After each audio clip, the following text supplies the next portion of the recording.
ஓம் காளி சரணம். திருச்சிற்றம்பலம். அம்மா எங்கே வந்திருக்கிறேன்னு பார்க்குறீங்களா? பெருமலை முத்தையா சுவாமியோடைய திருக்கோவிலுக்கு தான் அம்மா வந்திருக்கிறேன்.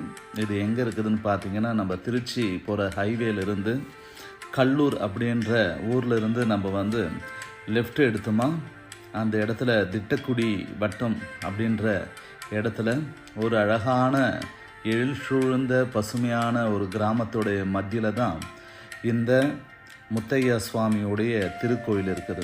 இங்கே பிரசித்திமாக பச்சையம்மன் இருக்கிறாங்க. நான் எத்தனையோ கோவில்களுக்கு போயிருக்கிறேன், நிறைய தரிசனங்கள் பண்ணியிருக்கிறேன். ஏன் நம்ம வேலூர் மாவட்டத்தில் கூட நிறைய முனீஸ்வரனுடைய கோவில் கும்பாபிஷேகத்துக்கெல்லாம் போயிருக்கிறேன். ஆனால் எங்கேயுமே இல்லாத அளவுக்கு அவ்வளோ ஒரு கம்பீரமாக அப்படியே அவரை பார்த்துட்டே இருக்கலாமா, ரசிச்சுட்டே இருக்கலாமான்ற அளவுக்கு பார்க்குறதுக்கு ஒரு கம்பீரமான தோற்றத்தோடு நம்ம முத்தையா சுவாமி இருக்கிறார். நீங்கள் இப்போ பார்த்தீங்க இல்லையா, கருவறையில் அவர் தான். இன்னும் அந்த தங்க கவசம், அந்த கண்ணுக்கு அந்த வெள்ளி கண்மலர் வச்சு, அந்த மேசைக்கு அழகாக வெள்ளி கவசங்கள்லாம் போட்டு தங்க கவசங்கள்லாம் பொருத்தி பார்க்க சொல்ல அவ்வளோ கம்பீரமாக, அவ்வளோ ஒரு சாணத்தியமாக, நம்ம அந்த பழமையான காலத்தில் எப்படி ஒரு சாணத்தியமான ஒரு தெய்வம் ஒரு கம்பீரமாக அனுகிரகம் பண்ணுமோ அந்த மாதிரியான ஒரு அற்புதமான ஆலயம் கற்கோவிலாக கட்டியிருக்கிறாங்க.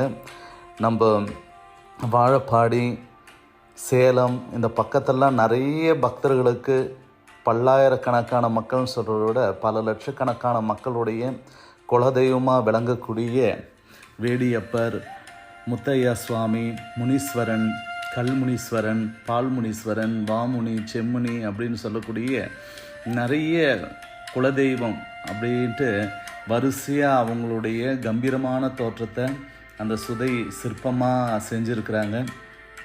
மதுரையை சேர்ந்த ஒரு ஸ்தபதி தான் இதை செஞ்சுருக்கிறாரு. பார்க்குறதுக்கு அவ்வளோ அற்புதமாக ஒரு குலதெய்வ கோவில்னால் எப்படி இருக்கணுமோ அந்த ஒரு கம்பீரத்தில் அந்த கோவிலை வடிவமைச்சிருந்தாங்க. யாகசாலைக்கு அம்மா போயிருந்தேன். ஏன்னா ஞாயிற்றுக்கிழமை தான் அந்த கும்பாபிஷேகம் நடந்துச்சு. ஆனால் நான் வெள்ளிக்கிழமை மாலையில் போயிருந்தேன். முதல் கால பூஜையை தொடங்கி வச்சேன். அம்மாவுக்கு சங்கல்பம் எடுத்து அந்த குலதெய்வத்தோடைய பரிபூர்ண அருள் உங்கள் எல்லாருக்கும் கிடைக்கணும்னு சொல்லி அம்மா சங்கல்பம் வச்சு ஒரு பிரார்த்தனை செஞ்சேன்.